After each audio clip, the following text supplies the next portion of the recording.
Daniel? Waiting on Nick and Daniel. He's a good friend.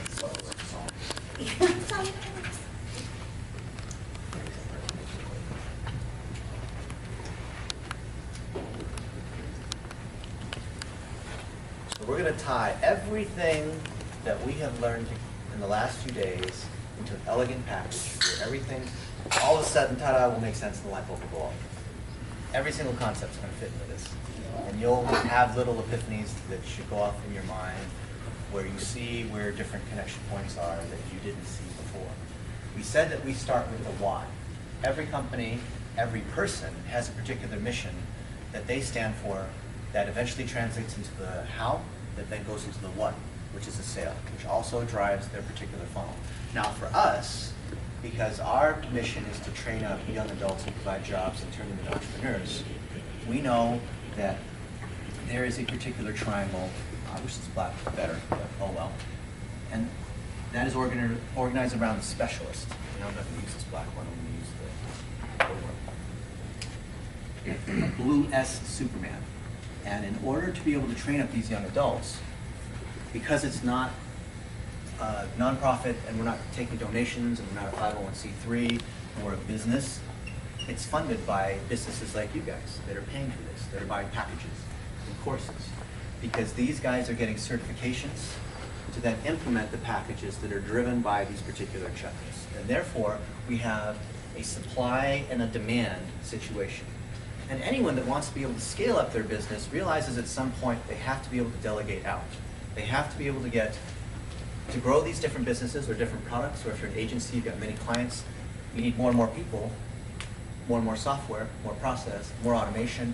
And so there's a huge need among kids that are coming out of school and they just can't seem to get jobs because a diploma you can't turn into the window and trade it for a job. It doesn't work like that. And these businesses don't know what they're doing in digital marketing, as we know. Even the best of the best can't do it. And if that's the case, forget about the little guy, forget about the real estate agents, forget about all these other folks. Even if you have the software and all the other pieces, there's still a huge gap. These, I think, are the two biggest problems in the economy. I don't care if you are, a Democrat or Republican, or you believe in no government, or whatever you believe in. I think we can all agree that this is a significant issue. It takes a partner to be able to tie all these together. A partner is an aggregator. So an aggregator of a business could be someone like a GoDaddy because they've got lots of customers, or a conference, or some kind of vertical organization, or an industry association. And an aggregator of students could be a university.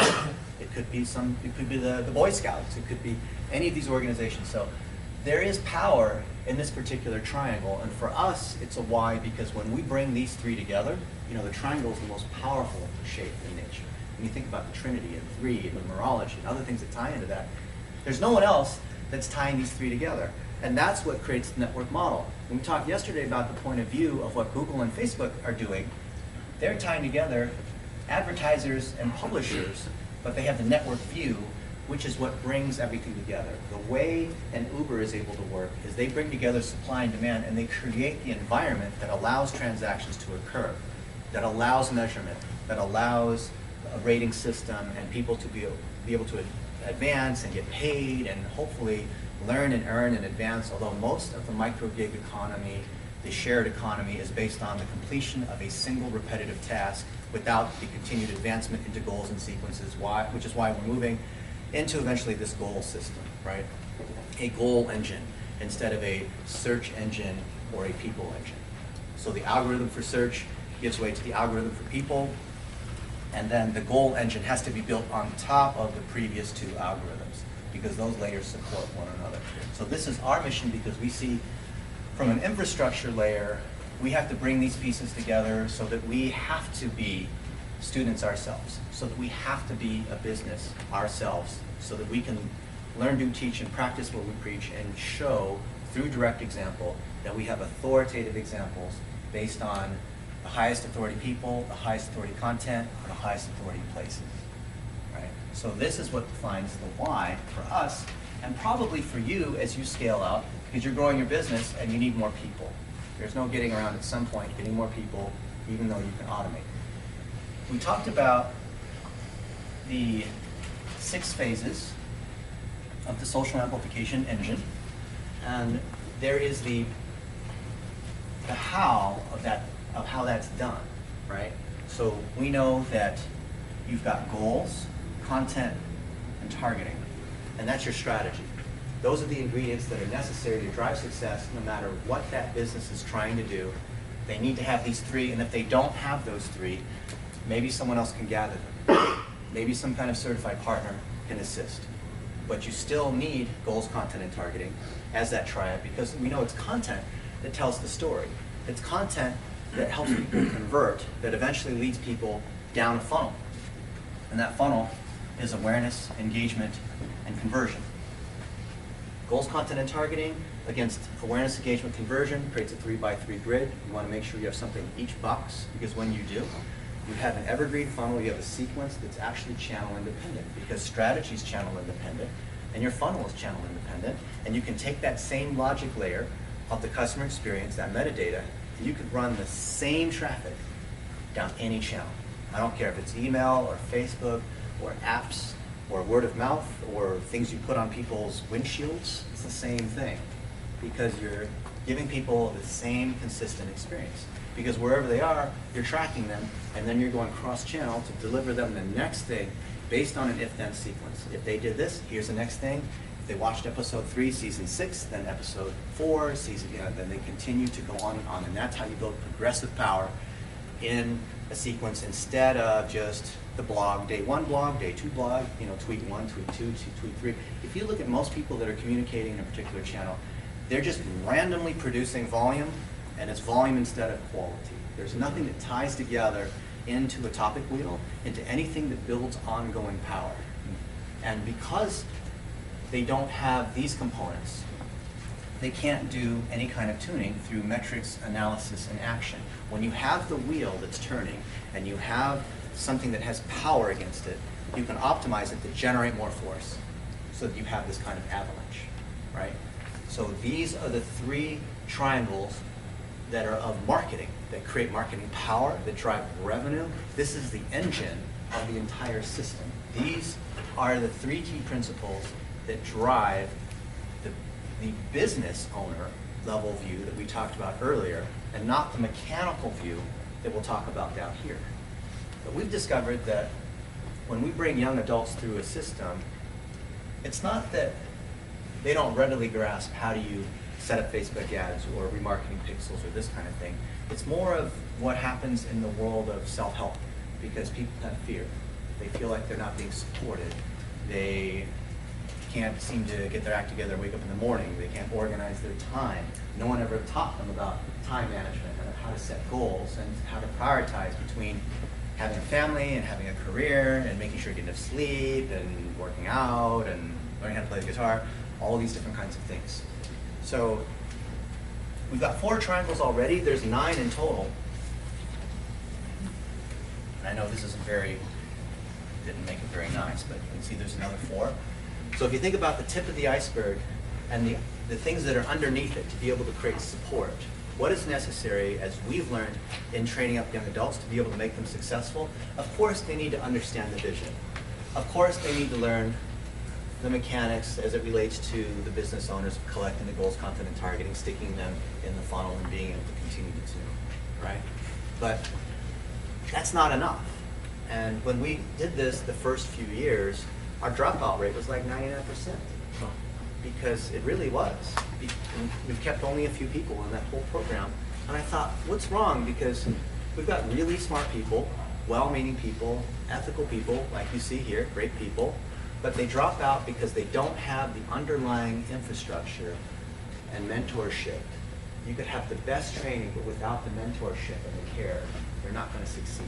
And the same is true for businesses, whether it's an internal client because you have a boss, or whether it's an external client because you're an agency. They have to believe that you care. And often, most of the time, the reason why relationships still exist is because that care and that friendship is there, and that overrides competency.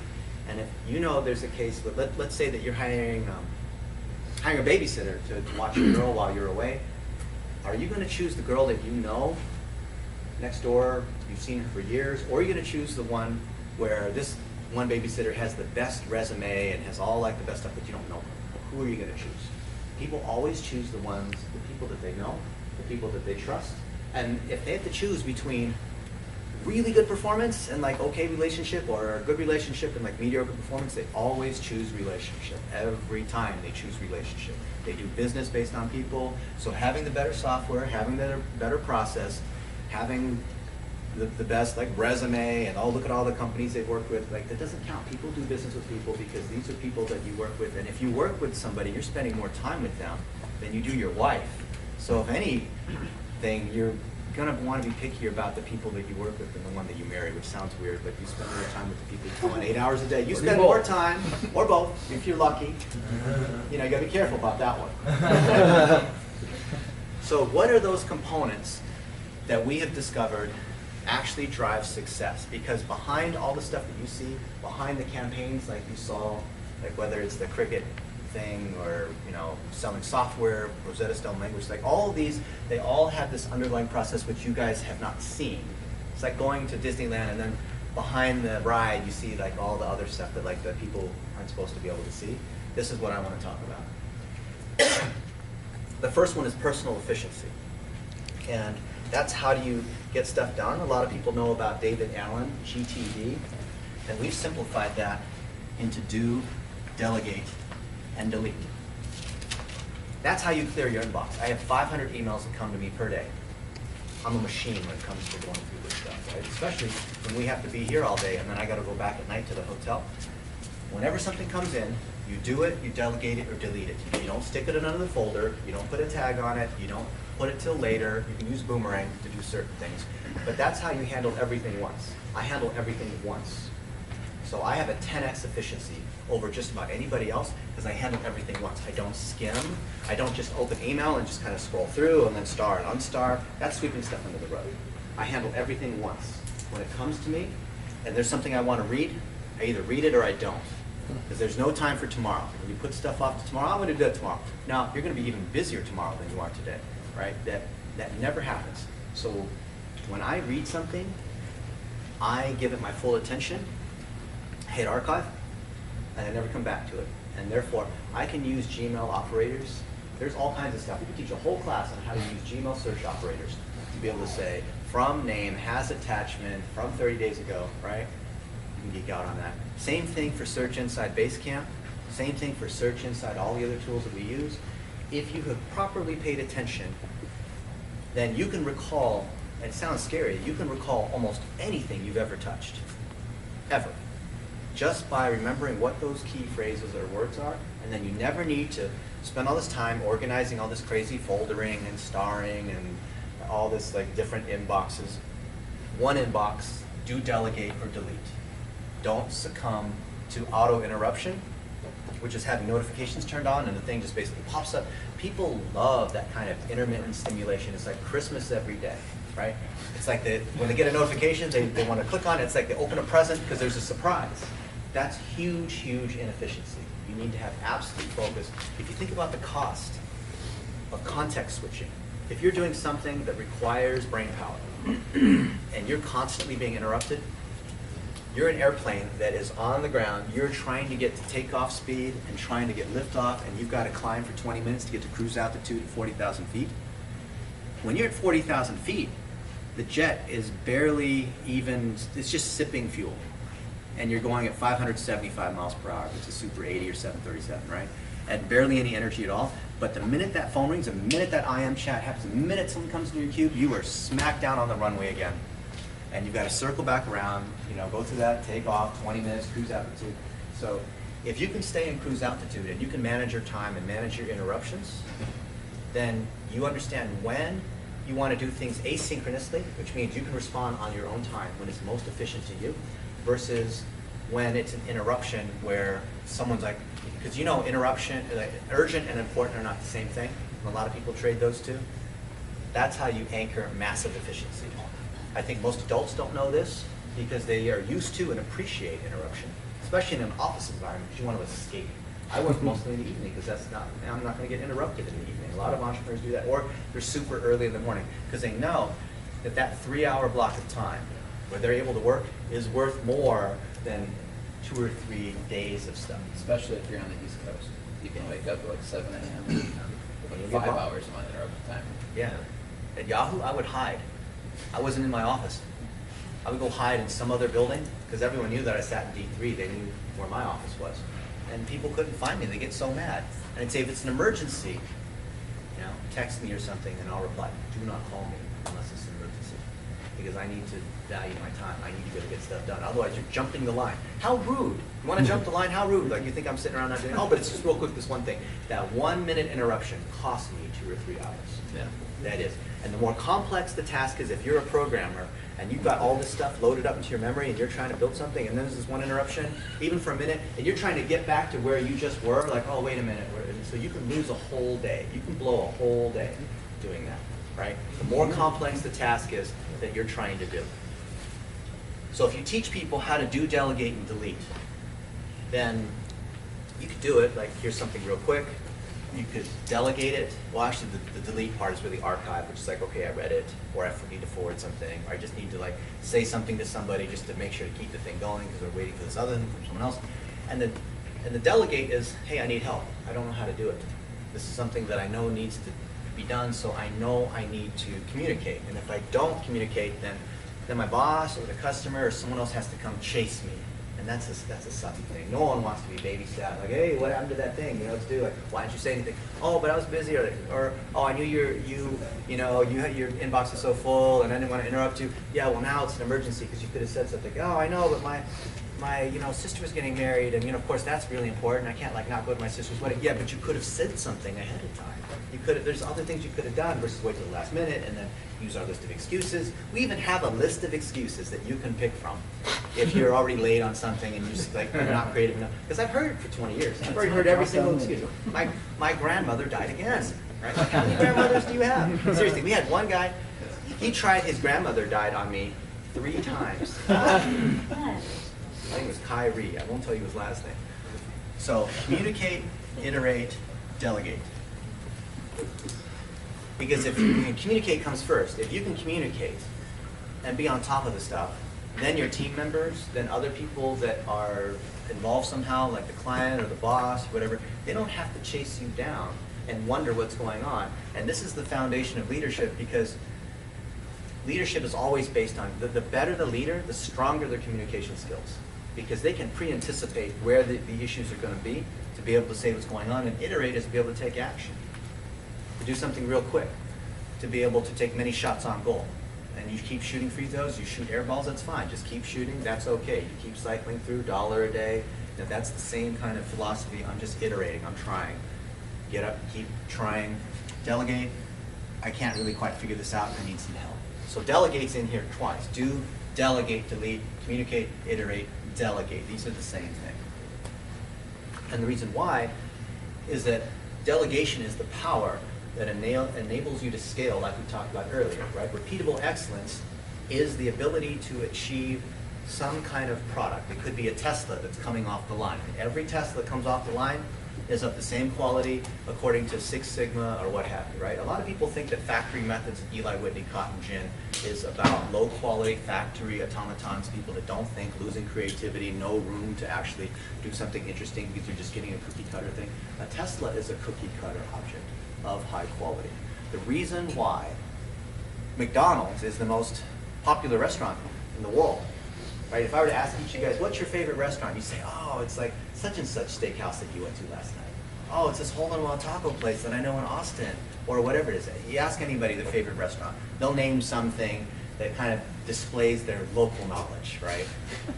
But the #1 most popular restaurant in the United States is McDonald's. Why? Because the consistency. McDonald's is a software company that has such consistency. They happen to be a software company with such good rules and standard operating procedures and all this kind of stuff that they happen to make hamburgers, right? But they're really a process company. And I would argue that a brand is more about the consistent delivery of a certain experience. That brand promise is to say, I'm going to deliver that consistent experience every single time. And that's how process allows you to do that. If process clears out the mundane administrative stuff, then you have room to be able to breathe and to be able to innovate and to be, it's like having a clean house. If your house isn't clean, you're not going to be able to entertain or think freely, or if your house is a total disaster, then you just can't. It doesn't set the right environment. You can't think the right way. Everything's cluttered. You can't find stuff. You're like a hoarder. Everything's everywhere, right? So when you have communicate, iterate, delegate, iterate's in the middle. In the same way that with goals, content, targeting, content's in the middle. Content's the most difficult part to produce. Just like as an entrepreneur, we're all pigs. We produce bacon. Employees, they're chickens. They lay eggs. Pigs that produce bacon, there's a little more cost to that. There's more effort. You know, it's a little more pain involved to produce bacon than chickens that lay eggs, right? So communicate, iterate, delegate. Just like goals, content, targeting. On either side of iterate, communicate's easy. Quick little email, just want to let you know, update Basecamp, whatever your process is, Slack, you know. Delegate, that's easy. Same kind of communication. I'm just keeping things going, making sure the ball doesn't stop. Iteration's also quick. But if you're a good leader, the communication and delegation is where you actually spend most of the time. I don't touch very many ad campaigns. I only do it when there's an emergency and nobody can figure it out. Because I'm spending most of my time coordinating. Communicating and delegating is coordinating. Do, delegate, delete, same kind of thing. It allows you to scale because you have many frequent, lightweight touches. So you can never claim that you're too busy. When people don't communicate, they say, oh, I was really busy. No, that's exactly the point where you should be communicating when the shit hits the fan, right? That's exactly why. And a subset of this is actually the RACI model. Responsible, accountable, consulted, informed. Every project you should use according to this particular model. Accountable means there's one person in charge. Oh, we'll both be in charge. Tim and I, we'll both kind of do. Andrew and I, you know, we'll both like make sure it gets done. No one gets it done. There's no accountability. There can only be one neck to wring. There can be lots of people involved. You can take a project and break it out into different tasks, so many people are responsible, but there can only be one person in charge. Especially if you're running an agency and multiple clients, you need to have one person in charge of each of those particular clients. One person can be in charge of multiple clients, but for any particular client, there must be only one, because it centralizes communication. It makes sure that we're able to get stuff done and there's no finger pointing, because whoever is accountable is the one who has to own the thing, take responsibility, even if so-and-so decided to like $9 an hour. And so 1, 2, 3, every one of these levels goes up by $5 an hour. There's 3 groupings. You know I like triangles a lot, right? 9 triangles. There's a lot of 9s here. There's actually a lot of 6s too, which is, I'll explain later. So I will. 4, 5, 6, 7, 8, 9. So 10, 15, 20, 25, 30, 35. And this is something that I learned from one of my mentors, that when you follow a career curve, it works like this. So there's 2 lines that are happening. One is what you are actually worth, what you're actually able to contribute, and one is what you are being paid. So when you start out, when I started American, I was paid $36,500 per year. That was my salary, and I got flight benefits too. And so that's what I was at. I was at $36,000, which equates to $18 an hour, because the rule of 2,000. You guys know, like $50 an hour is $100,000 a year, right? Because the rule of 2,000 says 50 weeks times 40 hours. So you basically multiply it by 2. So $10 an hour is $20,000 a year. You guys know how that math works. You can go back and forth on that kind of math, right? And there's other agency math, which I'll explain in a minute. So $36,000 a year, and HR allows you to increase by 5% per year based on your performance review, on whether you're rated by your peers and all this kind of stuff. So you know, HR says that you know, you're going to make money like this. Maybe after 5 years, you're making $70,000, and after X number of years, you're making $100,000 or whatever it is, right? That's kind of the standard thing where, whether you're really good or really bad, they just kind of pay you about the same, right?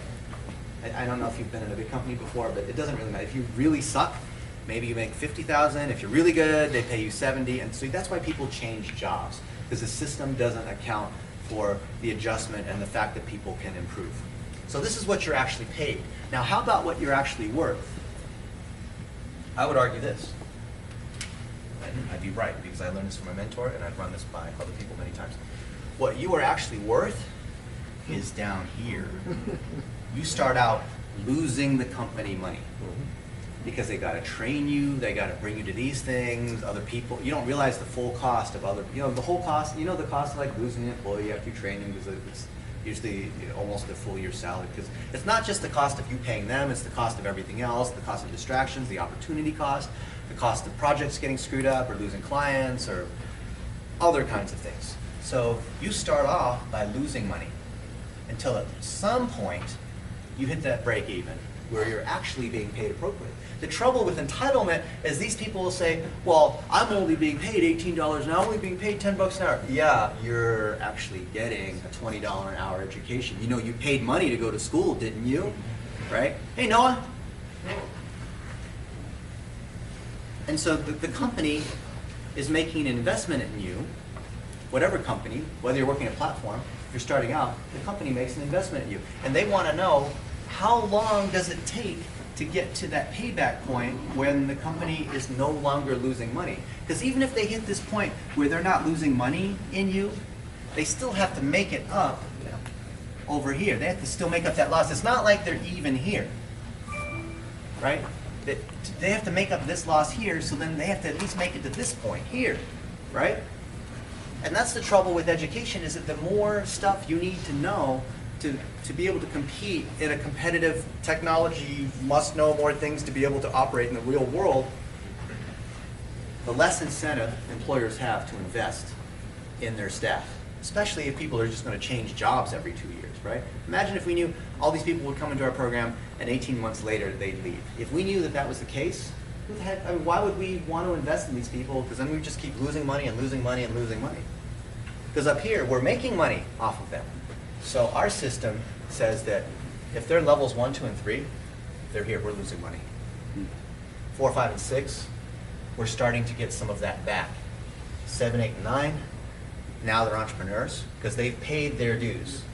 Once they've passed through 6, because this is offset, 1, 2, and 3 is offset by 4, 5, and 6, at which point here, they can decide they can go start their own company, they can continue with us, they can do whatever they're going to do, right?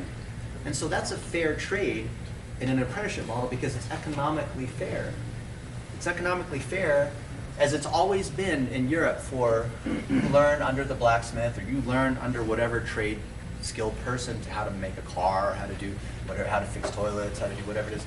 And then you continue to work at below market wages, right? This is what you're being paid, but this is what you're worth. Because over here, now all of a sudden, you're worth 100, but you're only being paid 70. And you know that. And you have enough loyalty to know that that's the case. But you remember who brought you. You remember what they did for you. You have some kind of loyalty. You have some kind of ethics. You have some sort of fairness to realize that's the case. Because the company made an investment in you in 1, 2, and 3. But the entitled people will say, dude, I'm only making $15 an hour. This is baloney, right? So if you have a fair system where you can tie these figures to accountability, see, in an ultimate world of real entrepreneurs, not everyone's an entrepreneur or thinks like an entrepreneur, you would be able to trace people's activity to their revenue, and you'd be able to say, this person who's at $10 an hour, they've got to generate $30 an hour worth of revenue because we have operating costs of this and overhead of this and other kinds of costs and things like that, and then maybe make a 10% profit margin. In the agency space, there's typically a rule of 3. You guys know about beach time and occupancy time and labor markups and all this kind of stuff. What's the second one? Occupancy. Yeah. Okay, so occupancy works like this. I'm like way off. I'm taking a version. I'm going to fill this whole wall. So, has anyone worked in an agency? Has anyone run an agency to see what the math looks like? I'm going to show you something that will change your perspective on how difficult the agency world is, where it looks like there is big profit, but there's actually not. So let's say that we are charging $200 an hour to some kind of client, right? And we have a variable number of hours. Maybe, 1 month we charge them 20 hours. Another month there's a lot of stuff going on, so we charge them, let's say the Warriors, and there's the NBA Finals, and we're working harder. And maybe 1 month we charge them, 100 hours or something like. We could, charge them 20 grand or something like that, right? Meanwhile, you're Daniel, and let's just say, for sake of simple math, you're being paid $20 an hour. And you look at this, you say, dude, this is so stupid. I mean, I'm only getting paid $20 an hour, and the Warriors are making $200, or Blitz is making $200 an hour off of me. Dennis is just like eating caviar and having Ferraris all day long, right? Because I mean, look at this. I'm only being paid $20 an hour, and I mean, just there's no. I mean, I should at least be. I mean, what do you think's fair? I mean, I should at least get like. I mean, I'm doing all the work, so I should be like 150, right, or something like that, right? Well, this $20 an hour doesn't include things like taxes and overhead and finance and marketing, and maybe you build in a little sales cost. We don't really have the sales cost because we don't have the sales team, so we're skinnier like that. But a typical markup is going to be, in any company, is going to be 50% for general overhead.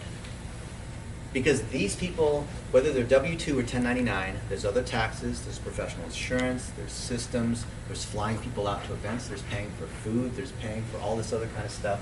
And then you have to multiply by 3, which sounds crazy. But most agencies operate by a rule of a 3x markup, because of every hour that's being billed back to us that we're paying for, that's not an hour we're charging here. There's hours for training, for answering email, for sitting around and talking the bull around what happened last weekend, right? And so that goes into occupancy time as well. You know what the average agency occupancy is? Occupancy is what percent, let's say that someone's working 40 hours a week. What percent of this 40 hours is billable? Every day. Hmm? 3.5 hours. Every day. What percent of the 40 hours, what percent of a day, what percent is actually, in a typical agency environment, is actually billed? 35%. Yeah, it's 35 to 40%. Let's just call it 33%. That's why there's a rule of 3. Because you're losing a third, right? So if you know that you can only bill one of these 3, there's $20 an hour plus 50% brings it up to $30 an hour times 3 is the true billable of 90. Now all of a sudden 90 against 200, that doesn't account all the other things that you have to do, because this now we're still on straight labor, right? There's still overhead costs that we have to have, and then there has to be a little bit of a profit. So this actually isn't that far off from reality. And then consider the cost that we have because we invest in people. So our occupancy is not 1/3. Our occupancy is probably more like 15%, if that. That means you got to double this again. If you double this again, that means we're at 180. And that doesn't include room for software engineering and our Amazon costs and other things that we have to do. We can lose money paying someone $20 an hour, billed out at 200. You see that? But if you're making 20 bucks an hour, you're saying, man, this is stupid, man. I could go to this other place. In fact, I can go to a client and they're going to pay me $70,000 a year right off the bat, right? Why wouldn't I just go do that, right? Screw all this. I mean, they're just pocketing all this money. It's not even fair. And so when people tell themselves these stories because they have a Dunning-Kruger complex, and they eventually tell themselves, this is not fair, they talk to their colleagues. Of course, their friends are going to agree. Yeah. Friends will always agree with you, right? That's why you go to your good friends, because you want someone to agree with you, right? But if there's good communication, that doesn't happen. If there's loyalty and there's a good screening process, just like you screen clients, you want to screen your staff members. I'd even say it's more important to screen the people that come onto your team than it is to screen for a client. Because the cost of a bad hire, a hire that doesn't work out, can devastate you. Worse than the cost of a bad client, which will hurt you too, but the cost of a bad hire is worse, yeah? It's worse. All right. Corporate. Yeah. It cost you a championship. I thought he was cool with the Hawks. Do, delegate, delete, level 1. Communicate, iterate, delegate, level 2. We have these different skills at different areas. Then, let's see how I want to show. There's a couple different directions I want to be able to go.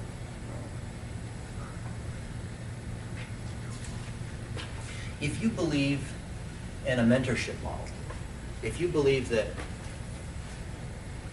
you start out as a student and then you can eventually be a business owner because you've leveled up and you hit level 6, and then you could be a partner where you're teaching other businesses and you're teaching other students instead of just trying to come teach right now because somebody told you you could speak on stage and be an author speaker coach, then you embrace the model of learn, do, teach. Learn, do, teach says, I'm going to learn it first. And then I'm going to do it as a practitioner. And then I'm going to be able to teach it. Because I'm also a specialist, a student in the first few levels, right? And then as I'm doing it, I am basically a quasi-business person. And I'm also a partner when I'm a teacher. Learning is a specialist, doing is business, and teaching is partnership. And if I am embracing this model, I also know that as I am advancing through and gaining more skills, the more skills I learn, the more I'm able to teach other people. And when I'm a level 3, I can then teach a level 1, because it's 2 levels below, right? If I'm a 4, I can mentor a 1 or a 2. If I'm a 5, I can mentor a 1, 2, or a 3. And so the system is self-reinforcing and self-scaling. The idea of learn to teach also says that as I'm kicking butt and learning, I'm producing content along the way because I'm communicating, iterating, and delegating. I'm using metrics, analysis, action, and documenting along the way at the same time. And these turn into checklists, right? My content turns into checklists, which then turns into software. Repeatable excellence, because I'm doing it over and over again manually until eventually I can build software against it. But I can't build software unless I've done this enough times, and I've done it enough times based on some kind of general signal that I know is going to work roughly, right? So content checklist software also matches with learn, do, teach. Also matches, like we said, with specialist business partner. It also matches with communicate, iterate, and delegate. Because I'm communicating as a student, I'm asking questions, I'm consuming content. I'm iterating, which is how I'm doing these kinds of stuff. I'm delegating, which is what a good teacher does. Because a good student is a good mentor. I don't think a lot of people understand that. A good mentor is a good student. A microphone in reverse is a speaker. A speaker in reverse the current, is a microphone, right? You know that? It is, it's true, right? I'm studying my metrics, I'm doing analysis, and I'm taking action. All of these triangles actually stack up in the same way because they're based on the same progressive pattern that goes across, that builds across and it builds down. That's the power of this kind of system. When you look at having goals, content, and targeting, and this engine, this goals, content, the strategy is always going to be the same. It's this core. Every company, whether, I don't care what they sell, has got to have this core strategy. If it changes all the time, you don't actually have a solid engine. This is your engine.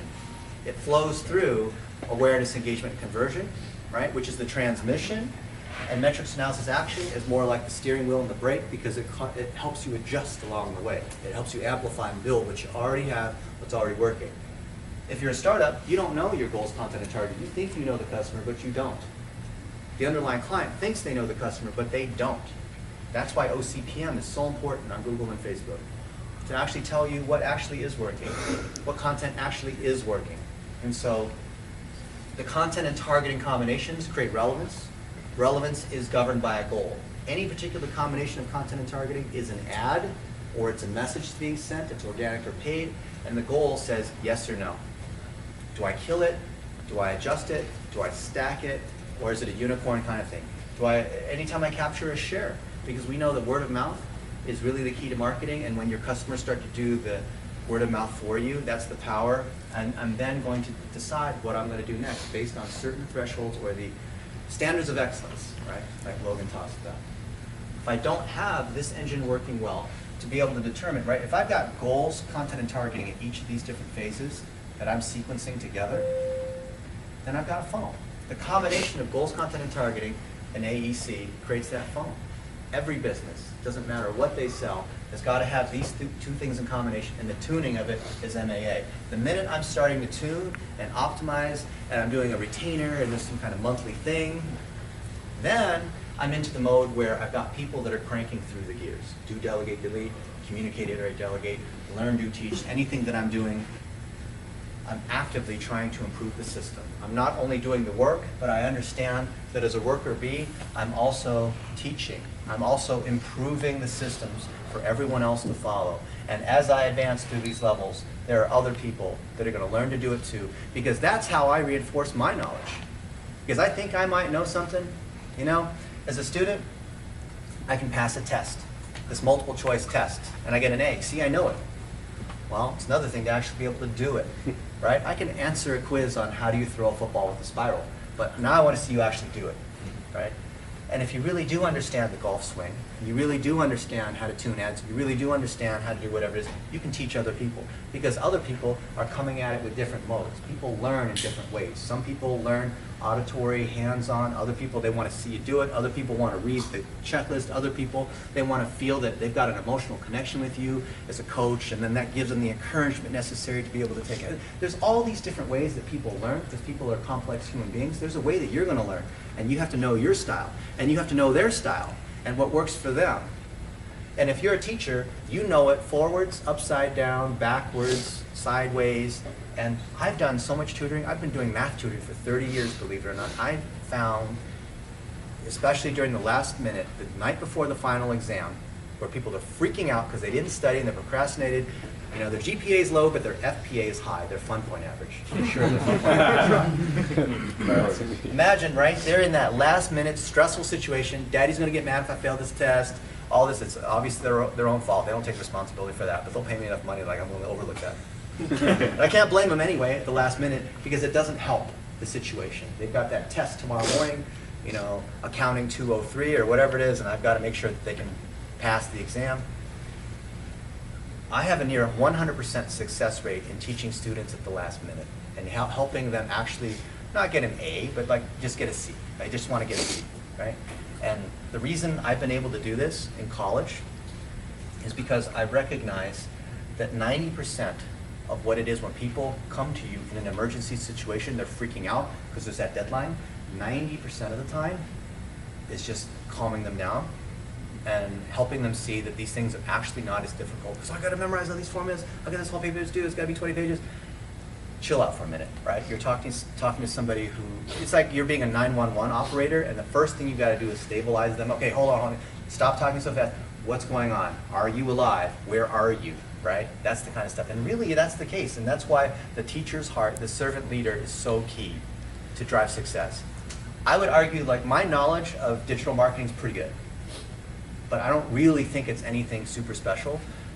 Not because I'm trying to be humble or because I'm trying to belittle anybody that wants to learn digital marketing. It's like, oh, Dennis has been doing 20 years, so of course he thinks it's simple because he did. No, it's because there aren't that many levers that are possible in digital marketing. Look, if you have 3 ingredients, goals, content, and targeting, there's only so many combinations that you can make out of them, right? Just like we said with Mexican food, beans, cheese, eggs, lettuce, like whatever, like the taco things with the trucks outside. Like, okay, it's a burrito, it's a tostada, it's enchilada. You know behind that thing there, they have pots with all the same ingredients. They just rearrange it the same thing. It's the same thing. It's a different shape. It's a tortilla, tostada, it's a taco. It's the same ingredients, guys. Why? Like, oh my goodness, the menu's so complicated. They can make 1,000 different items off of these 6 ingredients. Yes, but there's only 6 ingredients. There's only 6 notes in this song. There's only 6 keys on this keyboard. The issue is not the complexity of it. The issue is not the number of combinations that you can make of goals, content, and targeting, right? These are ingredients, goals, content, and targeting, that you stick here at different points. It's like playing jigsaw or whatever, playing bingo, whatever the analogy is. You take these little pieces and you're trying to like place them at different points here until like ding ding, you win, right? Oh, it didn't work? Okay, I'm just like this then.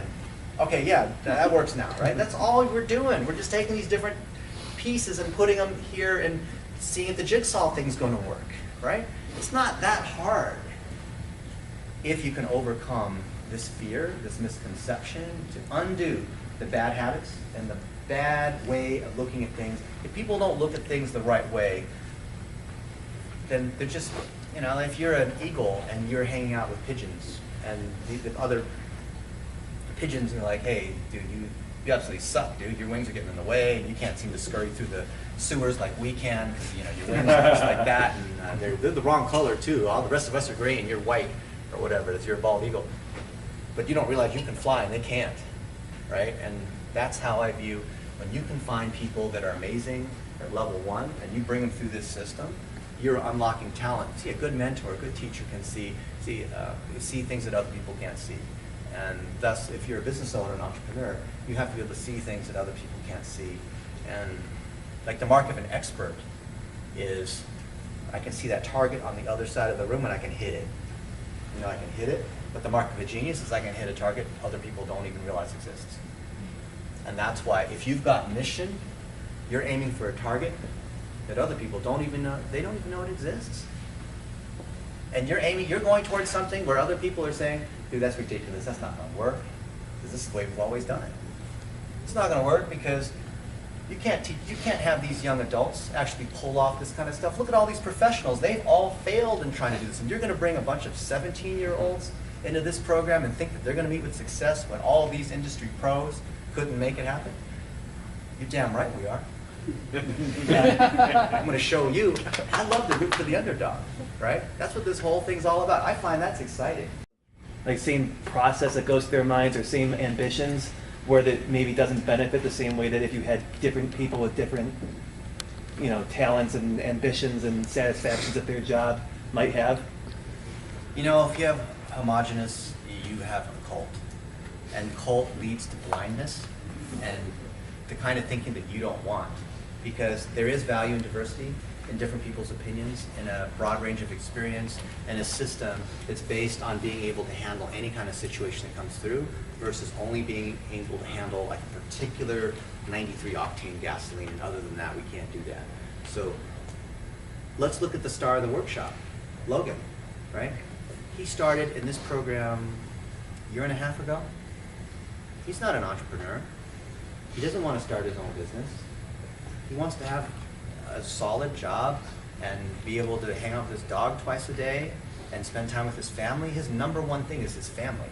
He's not about trying to make $150,000 a year. He could, if he wanted to, and started to hustle and like worked like these like people that are like, yeah, I work all the time. You know, the people who like basically try to glorify working all the time, right?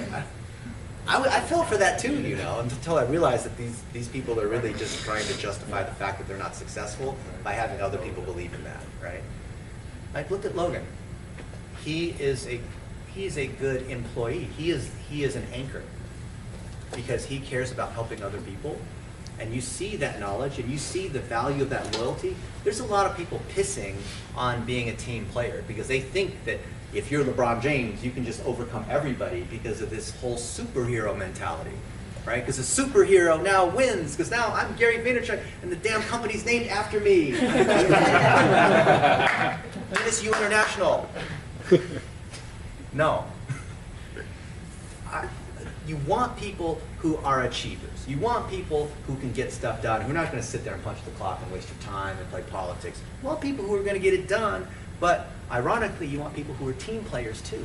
So we've had a lot of people, they'll come in at level 1 and they burn out because they think that they're going to be the 17-year-old CEO, and within 6 months they're going to have a Ferrari and all this stuff. Like, you're never going to make it here because you don't have other people's needs at your heart first.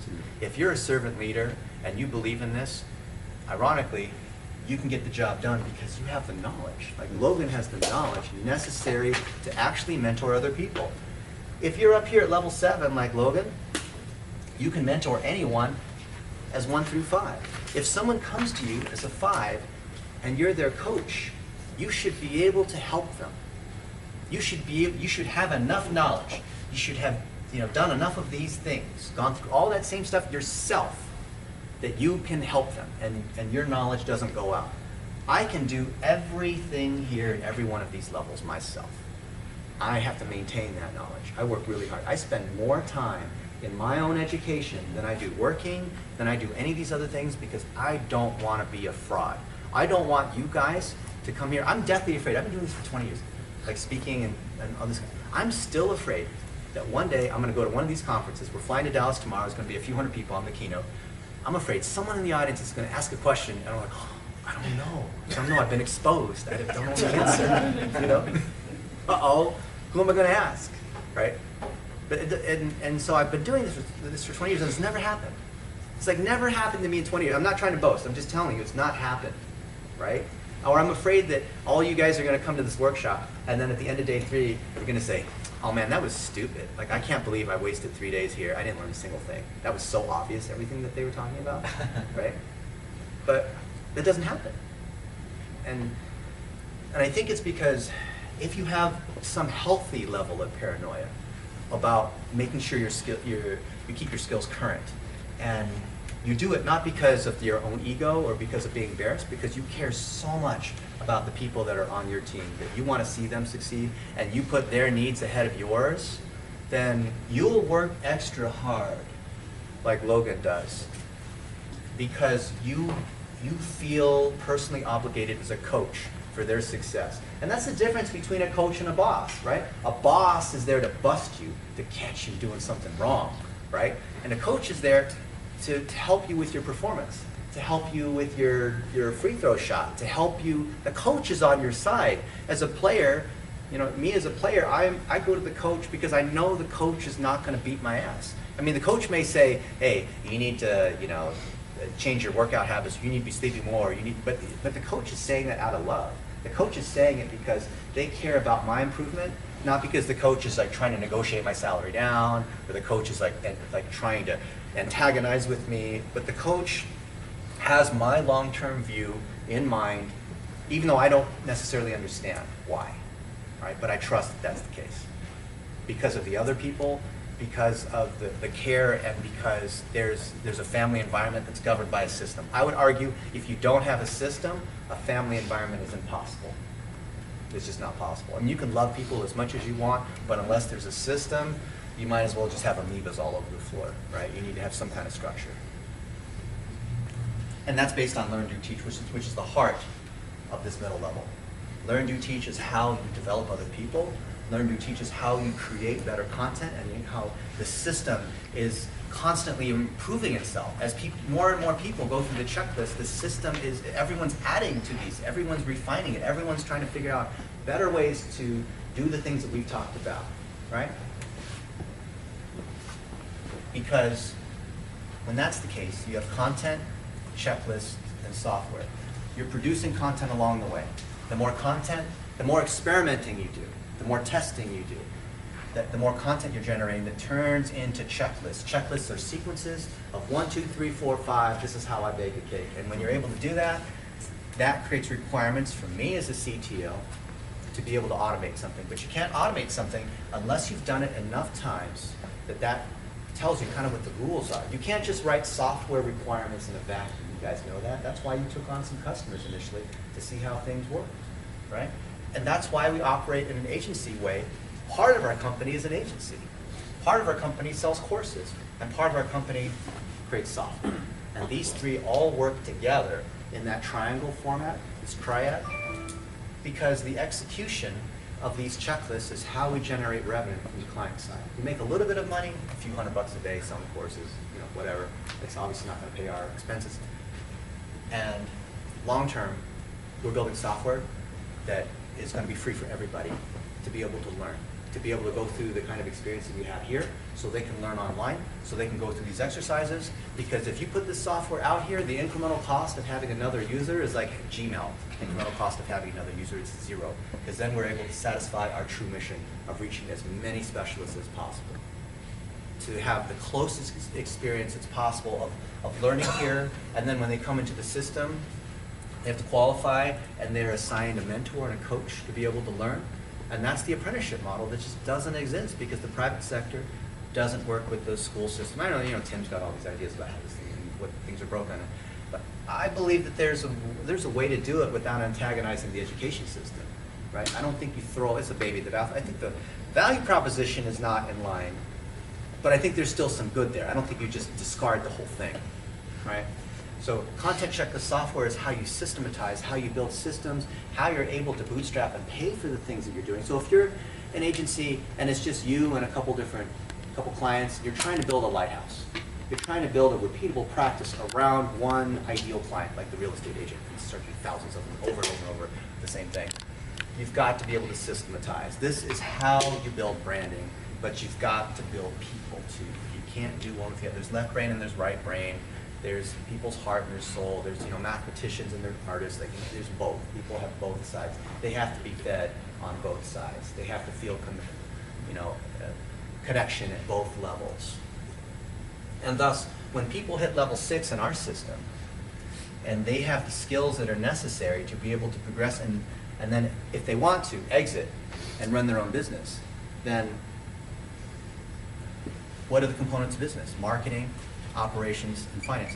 So one of my mentors, Al Casey, he was the CEO of American Airlines. And prior to that, he ran the LA Times.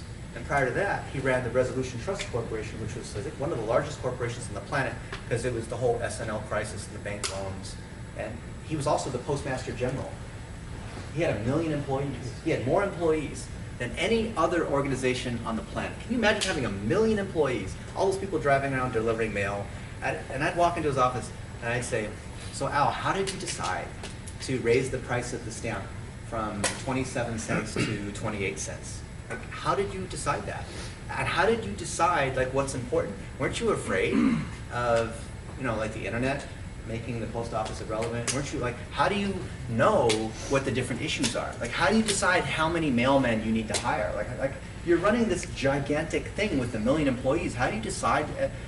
How do you even know what to do, or how did you learn? I mean, it's not like I can go to school and learn how to be the CEO of this thing with 1 million people, right? And then you move to American Airlines, and like, how did you decide? Like, you didn't know anything about airplanes.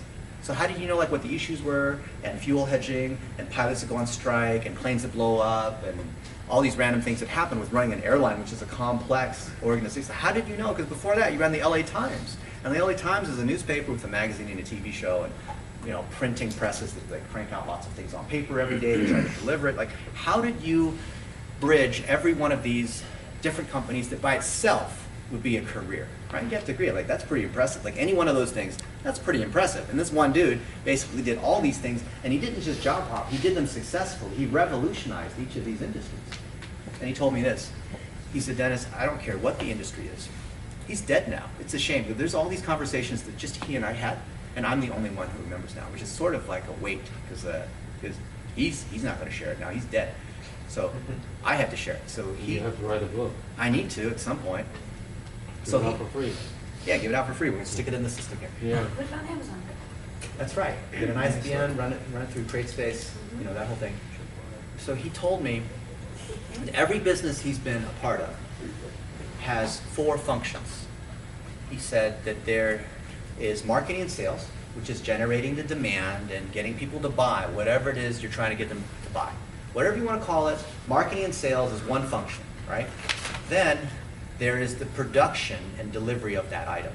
You're delivering newspapers, you're delivering people from Phoenix to Dallas in an airplane, you're delivering potato chips, like there's something that you're creating, right, that you're marketing, right? So that's operations. And operations can be the delivery of a service or the delivery of a product. But you need to have a repeatable process. And maybe there's a cost of goods sold. Maybe there's a labor component. Maybe there's other things that go into delivering the thing that people are paying for. But you're selling something, marketing. You're giving a repeatable excellence. There's that product, McDonald's French fries.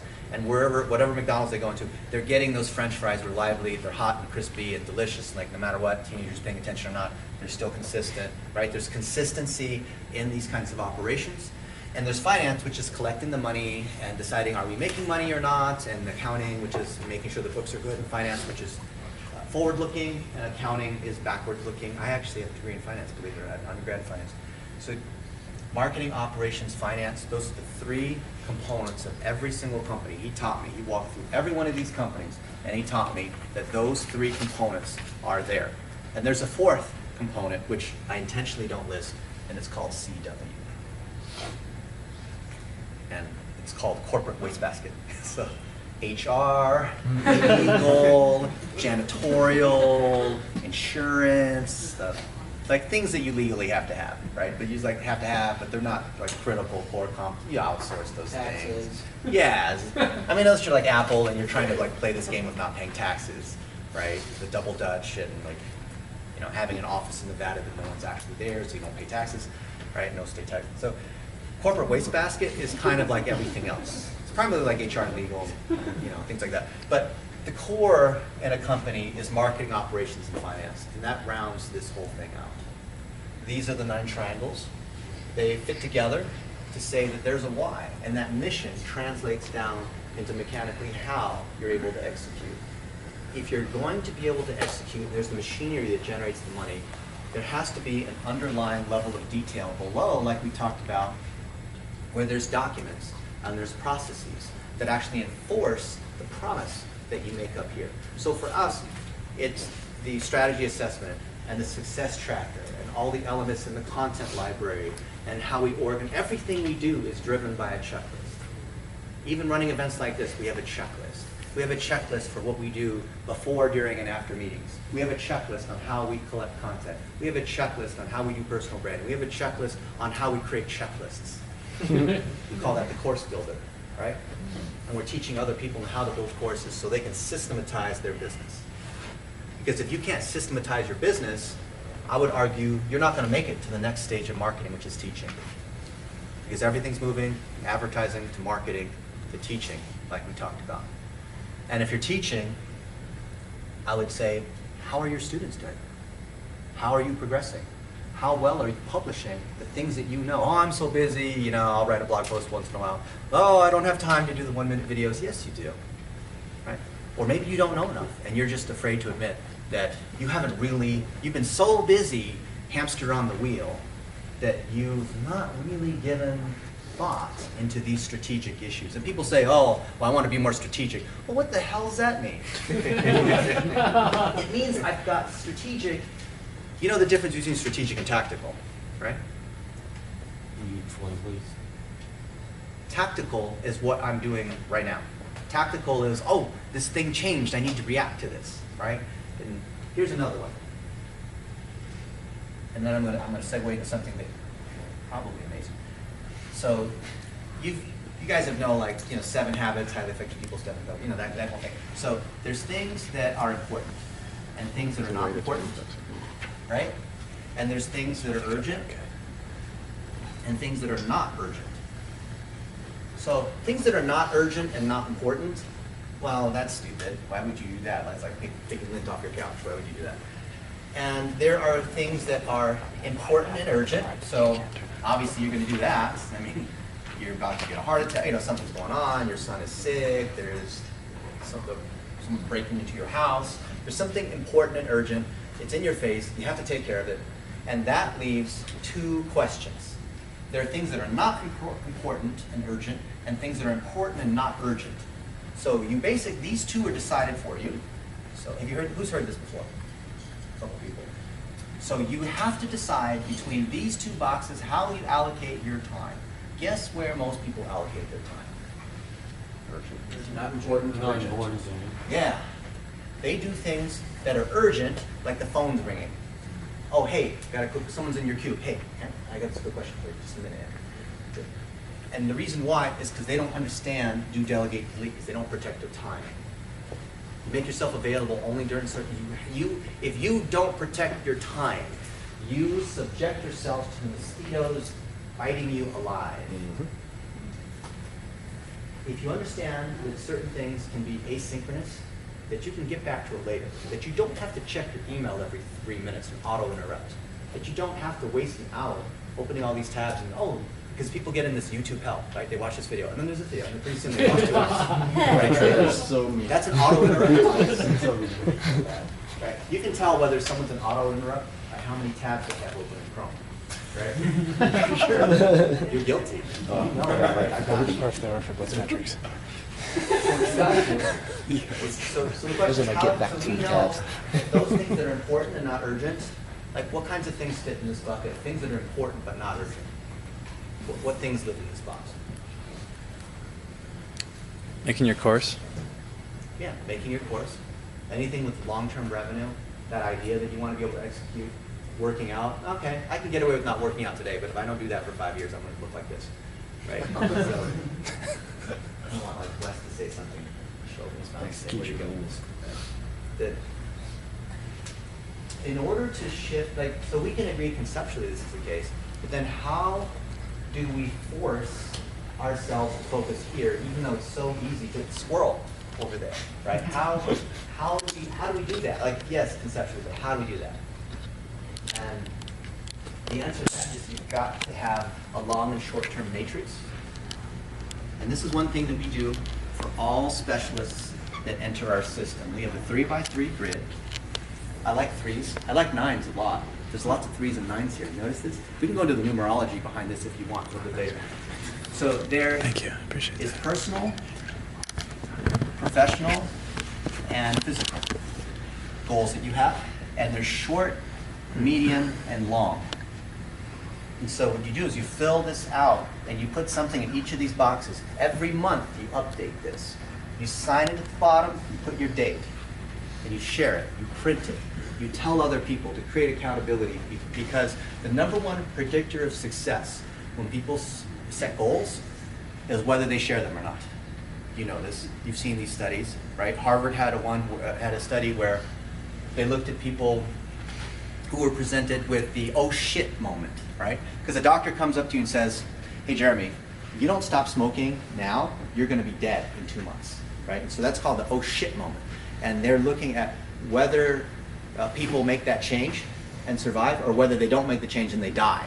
And they were looking at what the different factors are, and they actually put them in different test and control segments. So, you know, Harvard's doing this analysis to try to figure out like, what helps people overcome the oh shit moment and actually take action and live. Because that's like a pretty, you know, drastic thing when the doctor says, all right, Dr. Mark says, you know, you need to like stop drinking, or you need to stop taking drugs, or you need to stop beating your wife, or do whatever it is to, although, have you stopped beating your wife? And so they've tried it where, and especially with like smoking. So they've tried, okay, I'm gonna show Andrew like all these pictures of charred up lungs and of bodies that are like completely disgusting because of smoking, to try to like scare you. And I'm gonna hit you with like all this research saying that, you know, people who smoke this much, they only live this long, like just all this kind of stuff, like just it doesn't work. I'm going to try to have all these friends and family come in and do this intervention to say, hey, we love you, we really want you to be around for when your daughter graduates, and, you know, and try to like emotionally encourage you, peer pressure you into changing your behavior. Doesn't work, right? They've tried all these different things. The only thing that causes people to change their behavior is they have to want it themselves, and then they have to share it out with other people. Why do they have to share it out with other people? To keep them accountable, because people want to hold themselves logically consistent. Because who wants to believe that they're not a person of their word, right? So the accountability is what's key. The combination of setting goals and the accountability is key. So the reason people don't follow through with their New Year's resolutions and whatever goals they want to lose weight and play the guitar, you know, the whole New Year's resolution, it's like a joke because, you know, people don't come through, right? It's because they don't have someone else on their side. If they don't have the mentorship of Learn, Do, Teach, the best systems fall apart. Learn, Do, Teach is the anchor of this level.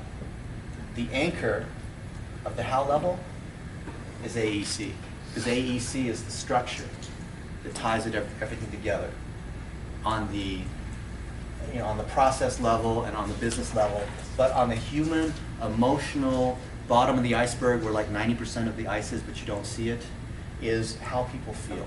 And it's taken me a long time, a lot of bodies, a lot of casualties to realize this is actually the most important piece that anchors this entire structure, is Learn, Do, Teach.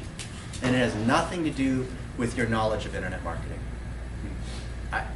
I've spent 20 years learning everything that I can about internet marketing, about AdWords and building websites and becoming a good coder and becoming a good speaker and writing good books and doing, like, I've been a good Asian student.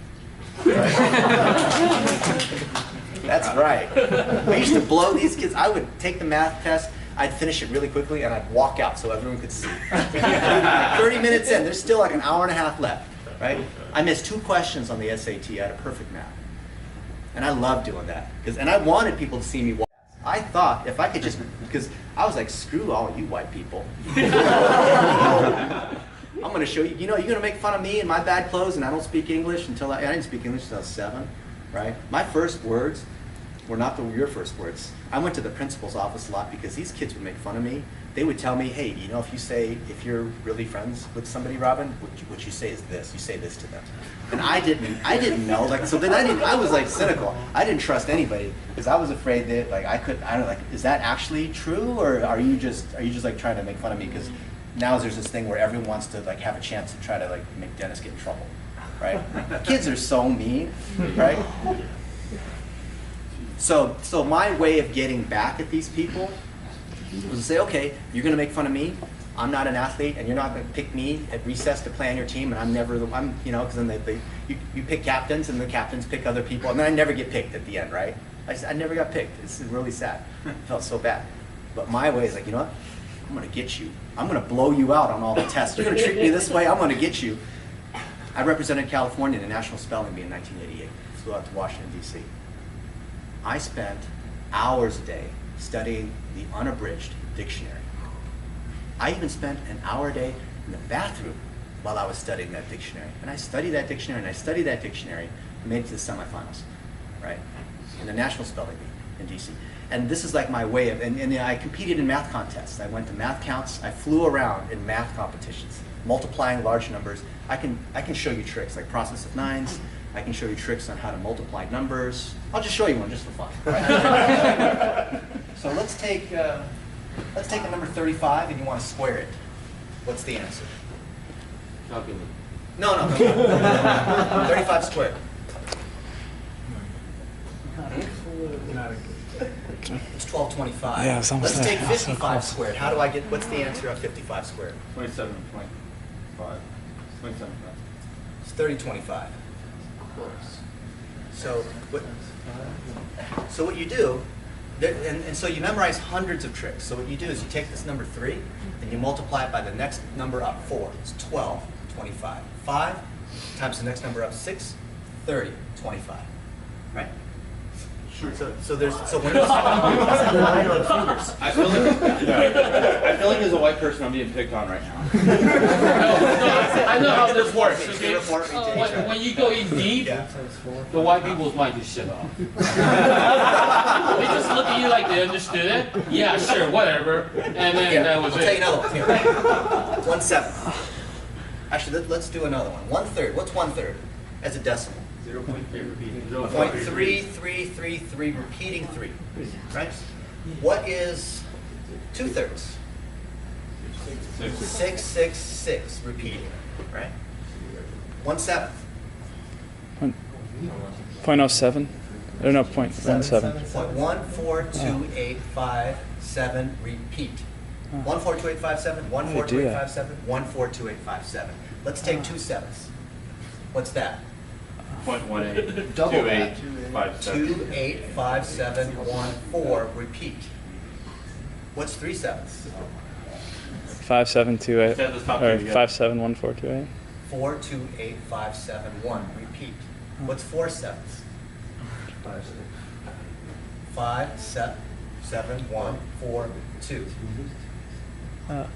So what's the pattern? You take the next number. 1, the next number is 2, next number up is a 4, then to a 5, then to a 7, to an 8. Right?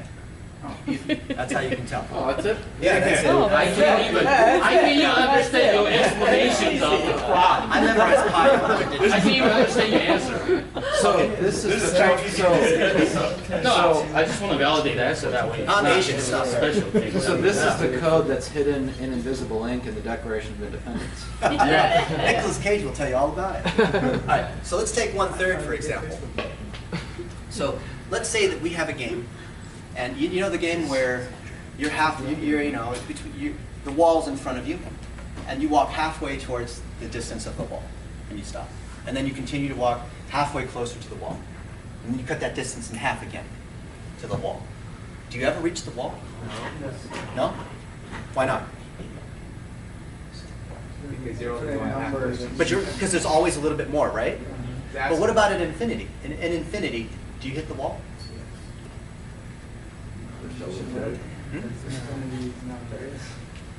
No, infinity's real. I'll not only prove infinity, I will prove double infinity to you. Watch this. Watch this. All right. Reschedule your flights. We said 1/3 is equal to, as a decimal, 0.33333 repeating. All right. What is 0.999 repeating? Does that equal 1? Does 0.9 repeating ever equal 1? Does that ever cross over and flip all the other bits over? No. Does it? Does it? Okay. What is 1/3 times 3? 1/3 times 3 is equal to 1. Does 1 equal 0.99 repeating? Does 1/3 equals 0.333. 0.333 times 3 is 0.999. Is 1/3 times 3 equal to 0.999? Is 1 equal to 0.9 repeating? Is it? Is it? Think about it. Is it? It is, isn't it? Isn't it? It is. Like, you don't want to believe it, but it is, isn't it? Okay. Now, double infinity, but if something's infinity, how could you have double infinity? I mean, that doesn't make any kind of sense. That's like saying there's God, and then there's like this double God. Like, how can that be? Because the God is already God. Like, it's already, like, infinity, right? So how can you have double infinity? Well, if I count as an integer, 1, 2, 3, 4, 5, but then I count in half-step increments, and I go 0.5, 1, 1.5, 2.5, 3, 3.5. At any step along the way, this half-step counter is always double. No matter what, at any point from here all the way to infinity, I have got double infinity. At any point, no matter what point you choose along the way, I am at double, because I'm counting in half steps. So things like that don't make sense, but you know they're logically true. And things like this don't make sense, but they are logically true. There's math behind this. This is not something that I created. This is something that has been the assembly of what I've learned from other people. I've read 4,000 books. I have spent 6 hours a day reading for the first 30 years of my life. I had no friends. This is what I did. I read books. And things like the number 17 is based on the Enneagram, which is by Gurdjieff back in the 15th century, which describes a lot of things about nature. It's like a Fibonacci sequence. It's like E. There's a lot of beautiful things that happen in math when you realize the beauty of how these different items fit together. And then when you look at taking something that is strategic and conceptual, and you can put it into something practical, like you can write an equation and then you can put it into practice and you can see the fruit of it because it's generating revenue, there's something beautiful about that. Like, it's one thing to have abstract art, to write about philosophy. It's another thing to actually see that turn into cash. That's really kind of cool, right? And if we think about this system, I'll take this last one here. So we said that there's the 6 phases of the social amplification engine, and what are they? Plumbing. Goals, content targeting. Goals, content targeting. Application optimization. Goals, content targeting, amplification, optimization, right? That's 6 phases, and we understand what they are because we spent all this time talking about them. But that's for specialists, or I'm sorry, that's for the business. It's for the business. The business has to understand that because the business has to be able to put together the goals, content, and the targeting. And they get a little bit of assistance on the plumbing and this kind of stuff which you can delegate out, right? But we understand the business has to do this, and this is that core engine. That's that middle layer there. That's triangle 2, 3, 4 of the 9 triangles, right? But we know that the specialists, they have to go on a path that is parallel to this, but also is in direct support of these other items. So they have to learn the 9 triangles. They have to learn personal branding. They have to learn the influence generator. They have to be able to do brand analysis. They've got to do project management. So you've got you have modules 7, 8, 9, 10, 11, and 12. 12, right? There's a whole nother layer below. And so the idea of inception, which is the dream inside the dream inside the dream, is that some people only see this. But if you're a specialist in our program, you see behind the scenes, behind the carnival ride, you see there's actually another supporting level behind here. It's not these 6, that's all the business sees, that's all they care to see. It's already so complicated, boom, their mind is blown after the first 2 days. Did you realize there's actually a whole nother sequence of 6 behind that? that is even more detailed than the stuff that you've already covered so far. So if you tell me your mind is blown off of the first 2 days, I'll say, forget this, and your mind's going to melt trying to understand what these pieces are. But wait, there's actually another level below that one. Because if you're a partner, you're building systems to support everything else that's happening. Because if these people are doing plumbing and these guys are doing personal branding, you've got to build a dashboard that collects all this, that provides reports, that provides recommendations, that houses all the different logic, that collects all the content, that spins up WordPress sites, that connects with the Facebook Ads API and turns ads on and off based on the logic that's being collected here. So there's actually another 6. And that's what Blitz is from the engineering side. There are systems that support the processes, that support the strategy that the business needs to know how to do. And so we actually have 18 modules. And these go 13, 14, 15, 16, 17, 18. There's actually 18. There's 3 levels here. We only talk about this one up here, and the rest of it's fight code.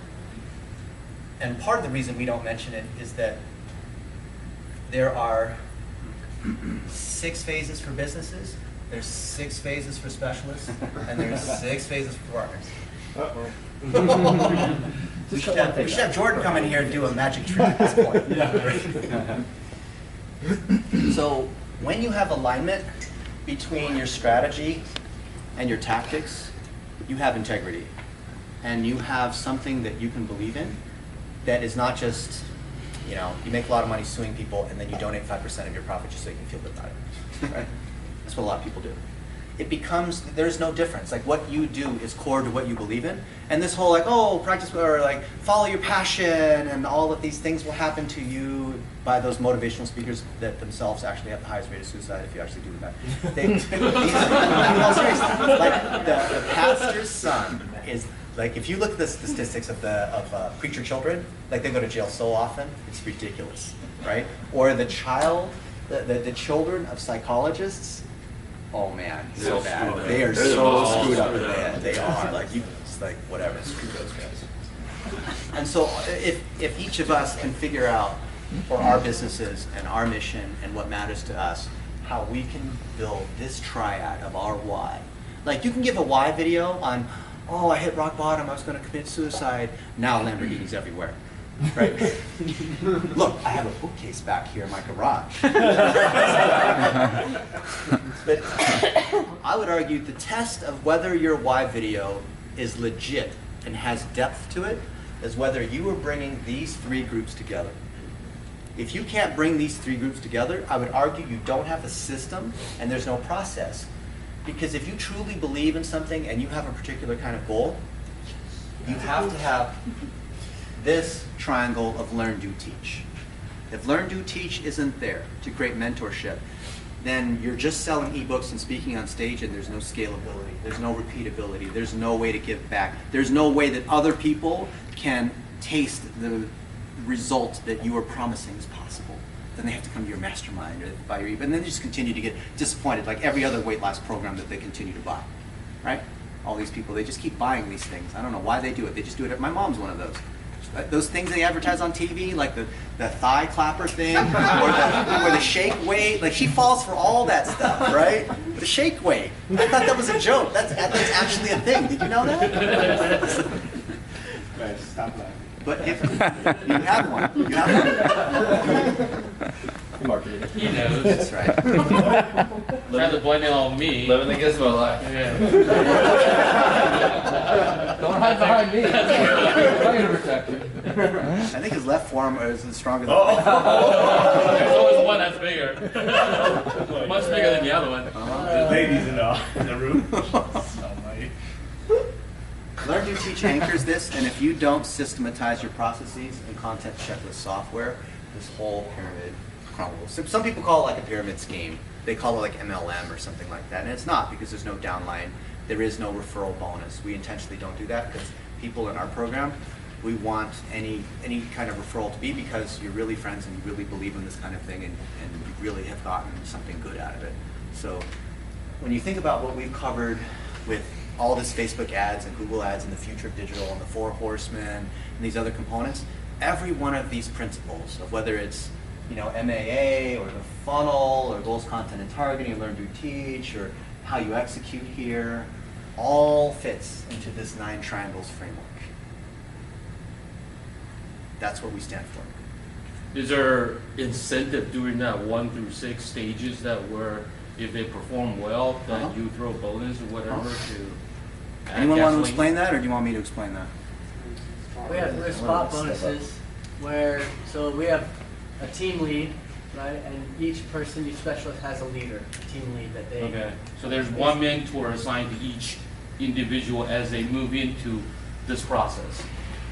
Yeah, so for example, I am a team lead and I am over Ty and Matt and a couple other guys, right? So I am in charge of basically just making sure that they're doing it okay, making sure that they're achieving their goals, making sure that they're working through this, and any issues that they have, any communication that they need to go through, they come through me. And so we've got a couple of those team leads, each with a few guys under me. So then you report, ultimately you report back to him, right? It's not reporting. That's a If I boss need structure. to, It's not yeah. military. Okay. Yeah. But, It's coaching. so the way spot bonuses work is basically at any given point, a team lead can say, this person's been killing it, so we're going to bonus them with $250 or whatever it might be. We recently had that. One of our guys was doing awesome work right before this event, helping us get a bunch of our courses ready, helping get base camp set up. And so Dennis came in and said, guys, spot bonus for this guy. He's been doing awesome work. Let's keep it up. So at any given point, a team lead can decide that they want to do that for one of the specialists. And any company does that. You know, most companies, they give out, they recognize people for doing good things. But there's something deeper than that, because if people have set what their goals are, because they could say, you know what, my goal is I want to reach level 5 within 3 months. We all want to help you achieve that. It's not like there's only one spot open for a promotion. We have more business than we need. So we're not in any, I mean, thankfully, we're in that situation where there's no issue there. It's not like we have a ton of competition. You know, maybe that'll change one day. But if they lay out their particular goal, and if they didn't hit their goal, or if they're not on track to hit their goal, it's our fault. It's all of our fault. Now, of course, people have to put in the effort, because they don't put in the effort, and then they just, you know, blame your coach or blame these other people. Then you didn't, you know, that's like praying without, you know, works or whatever it is, right? So the leveling system means that it's very clear what they have to do. They've got to put in the time. Faith without works is dead. They've got to put in to learn. Boom. Boom. See? So you've got to complete the exercises and learn to teach. You've got to be able to successfully do the plumbing or do whatever those items are, and the coach is there not to carry you or spoon feed you, or, you know, it's there to coach you, right? There's a difference between babysitting and bossing versus coaching.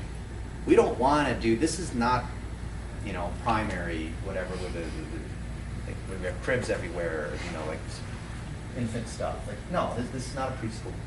So people can level up as fast as they can move, and then on top of the base pay, they're also earning $1 per hour for other skills that they earn, and then they earn a rev share, because if they adopt one of these courses over there, or one of these mini courses, like $1 a day, or whoever the figurehead is, then that's a great way where they have something as a mini entrepreneur, as an intrapreneur, to be able to own something, and they've got the whole team supporting them. What better way to be an entrepreneur than to have a particular product that's within this system? Like, it could be $1 a day, 1-minute videos, or personal branding, or, you know, whatever it is. And the rest of the infrastructure. See, what's so hard as an entrepreneur, if you've ever been in a corporate world, and then you move to become an entrepreneur, is, like, when you're in the big corporate world, I spent 10 years in the big corporate world. I just took for granted the fact that there was money that I could spend, and I could just hire people, and I had, you know, the Yahoo and American Airlines name. I could hire anybody for any amount of money. And it was Yahoo. Like, all these people wanted to come work on my team, right? I mean, who didn't want to do analytics at Yahoo? That's pretty cool, especially if you're Asian in Palo Alto. I hired a lot of people. So, but if you're an entrepreneur, you don't have the brand authority. You don't have the money. You don't have the resources, because it's just you. You don't have these sequences that are built out. You don't have a bunch of brand recognition and these other components. But imagine you come through this system, and then there's something that you've gotten a lot of experience on, content checklist software, learn, do, you know, do, delegate. You've got a lot of experience going through a particular part of one of our systems, and you say, you know what, I like this so much, I want to adopt that thing as my own little thing and kind of polish it for anyone else that's going to go through that part of the training.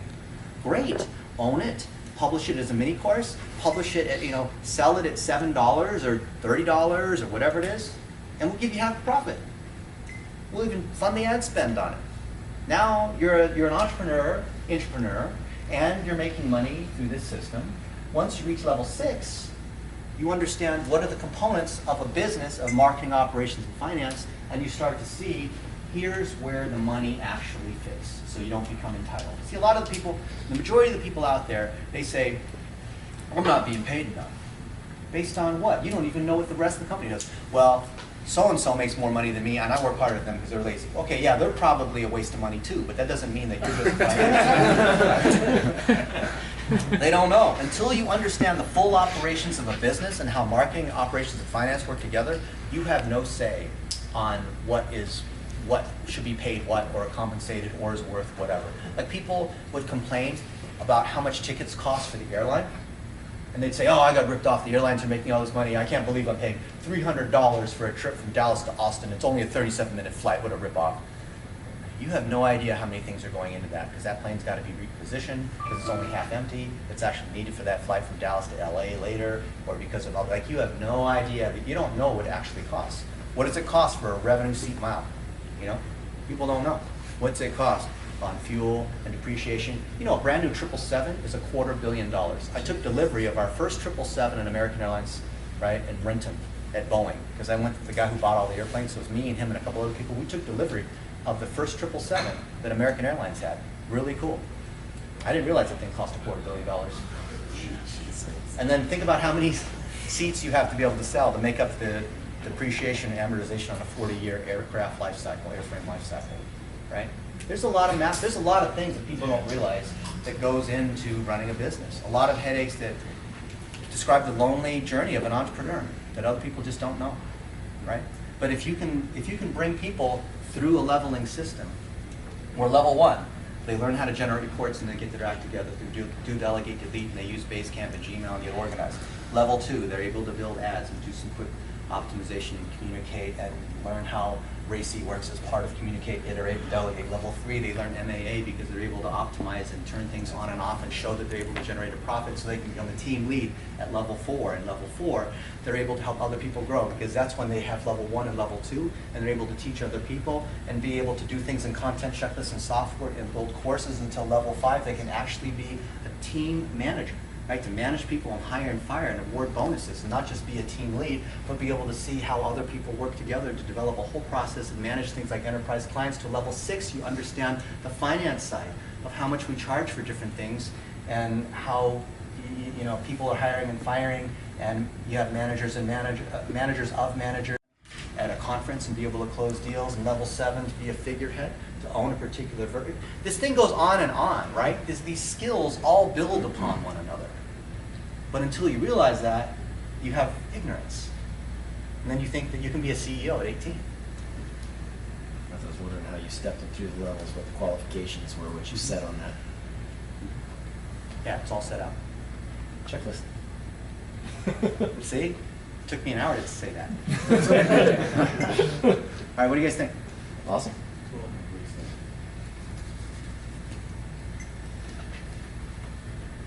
What's the leverage? What do you mean the leverage? The biggest leverage that we can pull.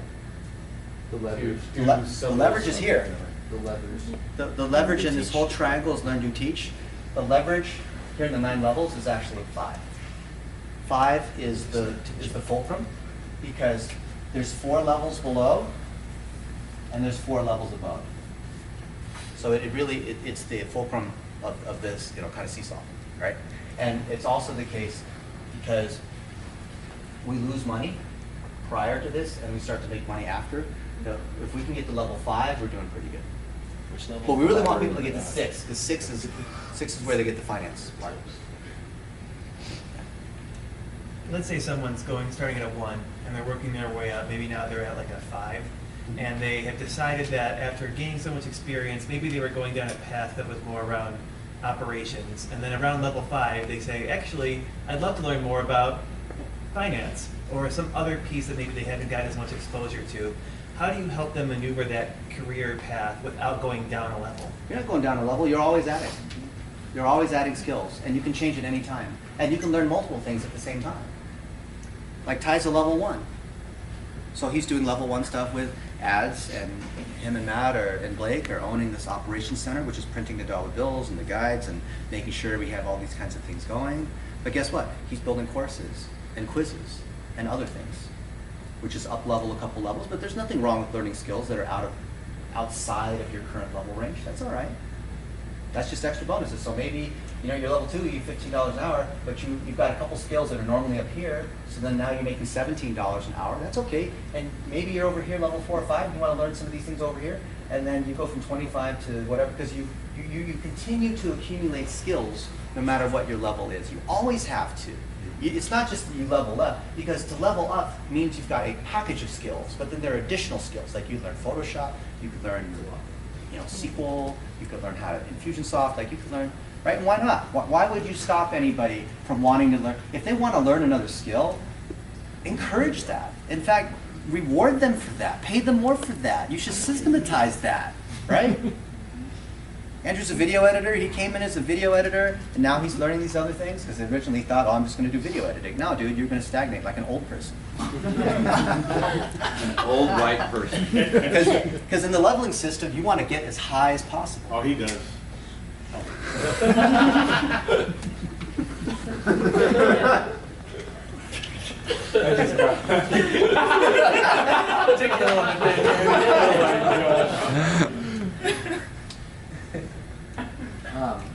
So obviously, you have a lot of the stuff really figured out. I've been reading recently some biographies of entrepreneurs and whatnot, and the one thing that always stands out to me in biographies is that you only see where entrepreneurs have had great success. Yeah. And when you read their actual biography, you're like, holy cow, they overcame a lot of stuff and Yeah. they screwed up a lot of stuff along the way. What right now or in the last year have you totally screwed up or was a huge challenge that didn't work at all for BlitzMetrics? Oh man, that's painful. Have you ever read Founders at Work by Jessica Livingston? I think that's the best book that actually covers this kind of thing, because you look at other people that have built things that you think are amazing, and then you realize what actually occurred and their path up. But the thing that has caused me the most pause and the most pain is loyalty and retention.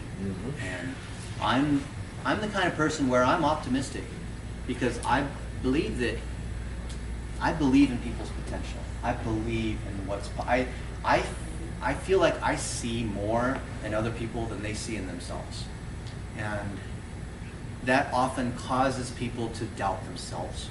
And when we give them something that's a stretch from where they currently are, that if you stretch people too far, they break. Because they fail, and then that fear accelerates and it builds on top of each other, and then they drop out of the system. And it's so sad. And we've had a lot of people drop out in the last year. And it breaks my heart every time. Because I look back and I think, what could I have done? Could I have been a better mentor? Could I have been more encouraging? Could I have changed the system around? Or should I have denied that opportunity and never brought it up? But I know they can do it. I know they could. Right? They just don't see that they can. Right? And the biggest thing that I still don't have an answer to is, how do you overcome that fear? I mean, you can say, yeah, every time you fail, get up and brush yourself up, to hustle, and you have to keep failing to succeeding and failing fast, and you heard all this kind of stuff. There's just a lot of aphorisms around that.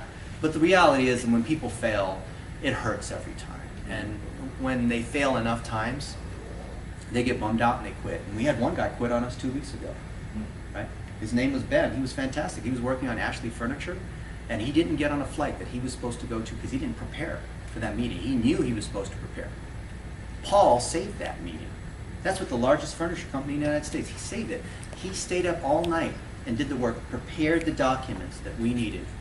And Andrew and I, we flew in, we saved that deal, right? And it wasn't that Ben wasn't capable. He absolutely was, but he freaked out, he panicked, and he closed up. And when people get deer in the headlights and they get paralyzed, they just hunker down because they think that that's safer, but it's actually not. Because if you stop in the middle of the road, you'll get run over. You got to keep moving, right? And 2 days after that, he said, "Oh, I'm quitting. I'm going back to school. This isn't for me." And I'm like, "Oh man," you know. And so stuff like that just it kills me, because when people have that kind of failure, what it does is it prevents them from wanting to try again, because they think that that path is closed off. They're not going to try it again. We want them to keep trying. We want to be optimistic. We want them to succeed. We want to have a gradual system where they can have little bits of successes. You know, like the millennials get trophies every time, lots of clapping all the time. Right? But you do, and one of the things like Logan told me, which relates back to what we learned about optimization in Facebook's algorithm, is the 100-to-1 impact of negative feedback, right? One negative feedback, one Marcus spam high post or whatever, one negative feedback wipes out 100 positives. 100 likes, comments, and shares. You need 100 likes, comments, and shares to make up for one screw up. And you know what? The same thing is true for people. If you give someone a negative feedback, like, you know, a compliment sandwich, right? Dr. Mark, hey man, I love working with you. We're bros. You're so awesome. Hey, I have this one thing that I really think you need to improve on. Hey, you're really awesome. We should go play golf next week. So that's a compliment sandwich, right? Compliment, feedback, compliment. And so that's a way of trying to overcome this ratio of negative feedback. But I find that when there's emergencies and things that are breaking, if you follow things like Peter Drucker, other management consultants, or what's his face who does the 1 Minute Manager and the 1 Minute series? Ken Blanchard, yeah. So what does he talk about? I think does he say 5-to-1 or 7-to-1? I forgot what the ratio was that he said, but he said something like 7-to-1. Like for every one piece of negative feedback, you need to at least give 7 attaboys and compliments. But you know that ratio differs for each person. Some people they're more sensitive and they need it at 100-to-1, and other people they're, I don't want to say more mature because that implies everyone's immature. But other people are kind of okay with like a 3-to-1 ratio. So if you recognize what that ratio is, and you get people to continue to do delegate, delete, they have to continue to spin this wheel. They have to continue to communicate, iterate, delegate, and learn to teach. These things are spinning wheels. These are the spinning wheels that drive the money-making machine. And I don't have an answer for how do we overcome this negative feedback that eventually causes some people unexpectedly, because they hold it inside, because they don't want to be rude, and then they just quit. And then to me, that looks like they're disloyal. It looks to me like they want to go to some other company because that company's offering more money, or because it appears to be less stressful, or because our thing looks like this thing is so difficult. I don't think I can do it. I mean, this is a great vision and it's great, but I don't think I can do it. I don't think I'm smart enough. I don't think I can work hard enough. This is such a challenge, and I feel like there's all this responsibility on me, and I don't want to let people down, so I'm just going to bail out. So it's the ultimate question that all entrepreneurs, they ask one another, which is not about like, how do I, build a better mousetrap, or how do I solve this software engineering problem? Like, that's not the case. When you talk to entrepreneurs, their issue is always, how do I find and retain good people? Doesn't matter what the business is, that is the issue.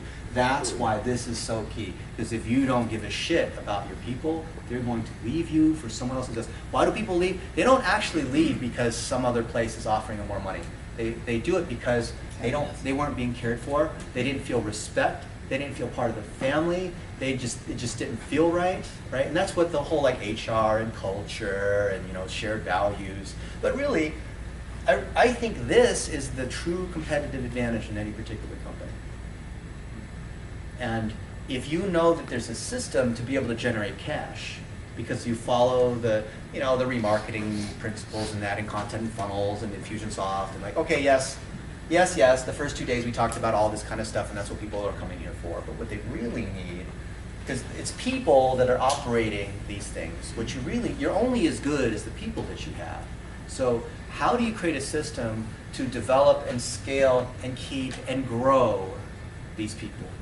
That is the real question, and that requires systems, and that's what this is. That's what I believe. Dennis, so if you have, I don't know if you have a case study or example where you had someone who you felt like they were on the edge, like they weren't. It was right before they quit, right? It was right before checking out, punching time clock, whatever. What are some ideas or, I guess, strategies you've used to sort of engage them so that either A, you can retain them, or B, resolve it in a healthy way? I don't have a great answer. I'll tell you my answer, but I'm sure other people will have better answers. When I look at it from a system standpoint, and I want to look at the check engine light or the different signals for where there's going to be failure, usually the early warning sign for failure is when someone goes silent, when you don't communicate. And if they don't communicate for a few days, that's usually a bad sign. That means something's broken, right? I mean, maybe they're in like South America and there's no Wi-Fi or whatever. But except for something like that, if they don't communicate and we continue to chase them, and the more other people start to realize, because we're part of a team, and other people are like, oh, we're so-and-so, and we start to chase them, then the more they want to hide, because now they've been kind of exposed as having failed on something, right? And that pretty soon will often accelerate to a head where they have to either own up and say, yeah, I was kind of scared, or they make excuses about how busy they were and their best friend died for the third time. And, no, seriously, that happened. That happened last year. You would not believe. I actually kept a list of the excuses that I could not believe them. As if you're kidding. Yeah, you could do better than that. How many grandmas can you actually have? Two, right? Yes. You can have step grandpas. Okay. But so if I go back to the airline analogy, and the idea of OSO, which is off-schedule operations, is if the first set of landing gear doesn't fail, or it doesn't work, I want another set, or the first set of avionics, I got a backup set, or if the pilot doesn't show up, then I can call up a secondary pilot off of the list, right? And so that's what we have to do, where we know that because of iteration, which is communicate, iterate, delegate, that it's okay for them to fail. It's okay for them actually to miss a few cycles, because there's enough slack built into our system that we won't have what's called catastrophic failure, right? If the weather is bad and we need to delay some flights, or if a flight attendant doesn't show up, or the aircraft lavatory doesn't work and we have to bring in maintenance to fix it, like the plane will still take off. It'll still, it'll get there a little late maybe, but we won't have catastrophic failure, right? And the idea is that if you have enough checklists and processes to balance things, like at McDonald's, if somebody's not paying attention and the French fries are in the oil, the thing beeps at you and beep, beep, beep, beep, until you pull it out of the oil. And they're daydreaming about whatever they're daydreaming about, right? So checklists are not there to catch you in the act of doing something wrong or bust you, like the camera that's watching. Checklists are actually there as like the coach to try to catch you in case something's going, to assist you, like a good robot's supposed to do. And maybe you guys have some thoughts, because you're doing more mentoring, you're dealing more with the level 1 and 2 folks, and figuring out how do we overcome the kinds of normal struggles that we see of new people. Yeah, I mean, it reiterates what Dennis says, that communication is just key, right? If you can nail in the point to everyone that comes in, that if you don't know what's going on, don't just sit there and struggle and struggle and struggle and struggle until you figure it out, right? Then you're taking a job that may take half an hour, and it's taking you 3 hours, right? But if you communicate that, if you talk to someone, to your team lead, to your coach, and you say, hey, I'm having issues with this, can you point me in the right direction? Can you hook me up with someone else? Should I delegate it out to someone else? Now all of a sudden that task, instead of taking 3 hours that it might have taken them, maybe it's only down to 45 minutes to an hour, because you're able to try, because you want them to learn, but then you want to get it out to people who can do it. You want to help them. You want to make sure that they're not just wasting the time. And so that comes down to communicating. That's, in my opinion, that's how you get past a lot of the struggles of fear. And so that's, me specifically, and I'm sure other coaches would say the same thing for us. I love to try to communicate to my team as much as I can in terms of, how are you doing? How are each of the clients? Are they happy? Are you figuring out what's going on? What can I do to help you, right? Instead of just me giving them tasks and giving them things to do, how can I help them? I know I'm busy and I have things to do, but it goes back to the servant leader, right? That's what if you have that core belief that this company has, and you want yourself to be a servant leader, you have to truly try, right? So how can I help those who are a lower level than me? How can I help them communicate out and figure out what tasks are maybe a little bit too tough for them? Maybe they just need to have a better guide given to them. How can I build them up and allow that fear of failure to not be something that hinders them and prevents them from continuing on in our system? Because if they, like Dennis said, if they get that fear, especially the lower level guys, they come in and we don't play around with them. Like, we're giving them training, but I mean, Ty's been in for 3 weeks. He's already working on Ashley Furniture, right? Like, that's not a small account. So you learn on the run here, and so it can get intimidating, and it can get scary, bring you down, and make you want to not put yourself out there and say, hey, I don't know what I'm doing, right? That's what a lot of people are scared of, admitting that they don't know. And so if you can get past that and say, it's okay that you don't know, tell someone, let us help you. That gets that communication going, it gets the iterations going, it gets delegating out to the people who can help, and it just builds everyone as a team instead of just focusing on ourselves. And you know, the difference between success and failure is not really process and all that. It always goes down to a team issue. I think it's not the competition, it's always an internal team issue. And so there's 2 safety valves in here. So we say do, delegate, delete. Delegate is, I need help me out here. It doesn't mean anytime there's something I don't know, I'm just going to ask. Obviously, you're going to Google it real quick and try, at least try it, like Nick said, and then go for it. And then communicate, iterate, delegate is another double safety valve. So delegating is not just like just kicking it down to other people because I'm too lazy to do it myself. It's a way for these people, it's okay. It's built into the system. It's okay to ask for help. And the reason why CID has communicate first is that in order for proper action and stuff to get done, there's got to be communication. Otherwise, we're going in the wrong direction. And we know that direction is more important than speed. A lot of people in the online space think it's all about moving faster. No, I'd rather be in the right direction. I'd rather go 5 miles per hour in the right direction than 100 miles per hour in the wrong direction, right? Because it just creates all kinds of mess. And that's our compass to make sure we're going in the right direction, even if it appears to be slow.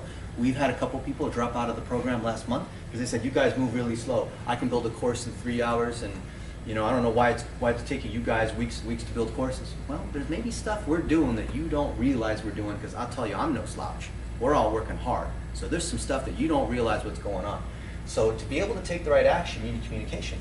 And so people say, oh, when there's a conflict or when there's a problem and there's a miscommunication, right, when there's a problem, 95% of the time it's because of miscommunication. Of that miscommunication, 90% of that is because of a lack of communication, because something wasn't even said, right? Most of the time when there's an issue, it's because there was a misunderstanding. There wasn't actually a real problem. And so you hear all these people, like, marriage counselors talk about communication, and they start off by saying, oh, here's 3 things I love about you. Now you say 3 things that you love about me, and to try to establish this rapport. There's kind of one thing that's below this, or which is really here, which is an element of trust. And if we have trust, then I can come to Ty and say, or come to Andrew and say, yo, dude, you totally screwed this thing up. I mean, you're my bro. I love you to death, right? So you know that first. But you also screwed this thing up. Or what did you like? You screwed this other thing up, but it's not meant in harm. It's not meant out of like hate or embarrassment or trying to make you look bad or anything like that. And I think that this is the hardest thing. Like, that's how you build a team. Like, without that trust, Francis Fukuyama wrote a book called Trust, which basically says trust is a currency that can't be measured. He looked at the rate of entrepreneurship in different countries in different time periods and discovered what was it that caused certain epochs to why Silicon Valley rose, why Southern Italy didn't rise, why the Seychelles didn't rise, why Japan became a superpower even though they didn't have any resources or any money or any land or anything like that, right? Why is it? It's because any one of these cultures that succeeded, any company that succeeded, is because they were rich in trust. They were super wealthy, and the trust, which enabled the communication, which enabled the action. And of course, we know that don't confuse motion with progress, right? But when there is trust that underlies this whole thing, then people are willing to admit that they are scared. Like, oh my goodness, this is actually furniture. I'm trying to be a man here, but like I'm totally overwhelmed because I'm afraid I'm going to screw it up because this is such a big company and there's so much pressure and they're spending a couple $1 million a year and like I don't want to screw it up. And so I think when there's that kind of trust, people can be honest. Without that there, right, you're screwed. So my question to you guys would be, if you believe that's the case, then what do you need to do to foster trust within your group? And I think that's the #1 thing. If you don't have that trust, like it doesn't matter how smart this is, because then they don't trust you. As long as that thing's there, like they're just not, they're not all in, right? So you want to, if you're a snowboarder or whatever, and you want to be able to carve, if you don't commit to that turn, you're going to face plant, right? You've got to commit to that turn. You've got to fully commit to that turn.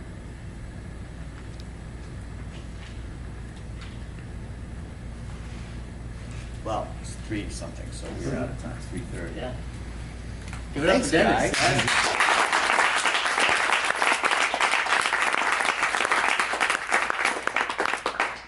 You guys are great. Thanks for coming out. Man, it's amazing just spending. I feel like these formats, we're able to like get to know one another and spend time together and really go in depth. Like in a conference might be 3 days, but it's like random things that doesn't build upon itself. You don't really build the kind of energy. I really enjoy this stuff. You guys are awesome. Well, thank you. So thank you for that. Thank you, Dennis. Dennis. So, how do we get the free Warriors tickets? Yeah.